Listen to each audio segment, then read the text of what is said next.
Cough syrup racket से UP विधानसभा में तूफान, मौतों के आरोपों से योगी का इनकार, 79 के 77 गिरफ्तार, सियासी टकराव चरम पर। विस्तृत रिपोर्ट। लखनऊ में उत्तर प्रदेश विधानसभा का सत्र उक्त वक्त तीखे राजनीतिक टकराव का गवाह बन गया, जब कथित कोल्ड्रिफ्ट कोडीन कफ सिरप रैकेट का मुद्दा सदन के केंद्र में आ गया। विपक्ष ने नकली दवाओं और कोडीन सिरप के सेवन से मौतों का आरोप लगाया, जबकि मुख्यमंत्री योगी आदित्यनाथ ने इन दावों को सिरे से खारिज करते हुए कहा कि राज्य सरकार के संज्ञान में अब तक ऐसी किसी भी मौत का मामला नहीं आया है। विधानसभा में नेता प्रतिपक्ष माता प्रसाद पांडे के आरोपों का जवाब देते हुए मुख्यमंत्री ने कहा कि किसी भी विषय पर निष्कर्ष निकालने से पहले तथ्यों का गहन अध्ययन जरूरी है। उन्होंने स्पष्ट शब्दों में दोहराया कि उत्तर प्रदेश में कोडीन सिरप से मौत का कोई प्रमाणित मामला सामने नहीं आया है।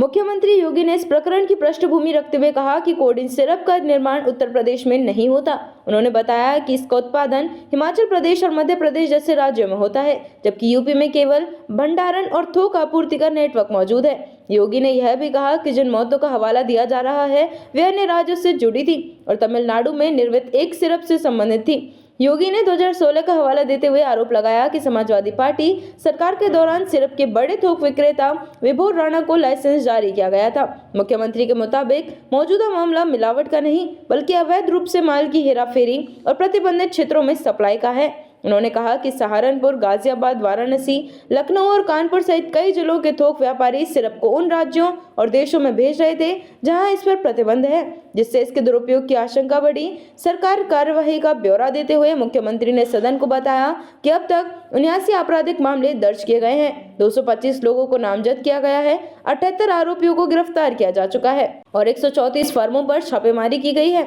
और गहराई से जांच में समाजवादी पार्टी के कुछ नेताओं या पदाधिकारियों से कड़ियां सामने आने की संभावना से इनकार नहीं किया जा सकता। सपा प्रमुख अखिलेश यादव द्वारा सिरप माफियाओं को ध्वस्त करने की चुनौती पर योगी ने पलटवार करते हुए कहा, बुलडोजर की कार्यवाही सही समय पर होगी, तब इसके खिलाफ नारे मत लगाइए। मुख्यमंत्री ने सदन को भरोसा दिलाया कि किसी भी अपराधी को बख्शा नहीं जाएगा।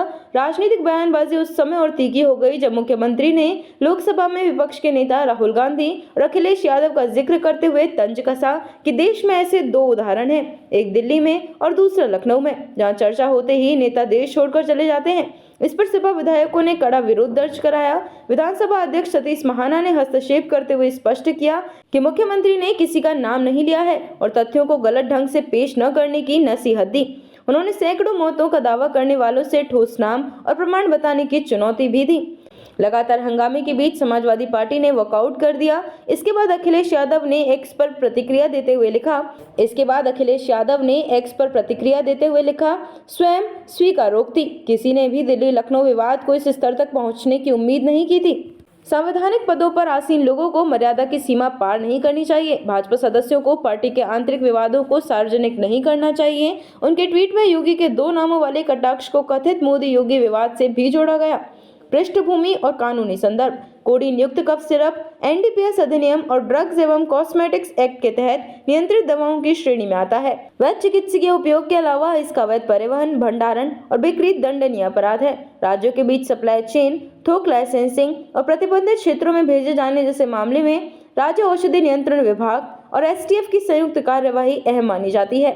निष्कर्ष, कोडीन कफ सिरप रैकेट का मुद्दा अब केवल कानून व्यवस्था नहीं बल्कि तेज सियासी टकराव का रूप ले चुका है। एक तरफ सरकार मौतों के आरोपों से इनकार करते हुए कार्यवाही का आंकड़ा रख रही है, वहीं विपक्ष जवाबदेही और मर्यादा का सवाल उठा रहा है। आने वाले दिनों में एसटीएफ जांच और संभावित कानूनी कार्रवाइयों से इस मामले की दिशा तय होगी और विधानसभा के बाहर भी इसकी राजनीतिक गूंज बनी रहने की संभावना है।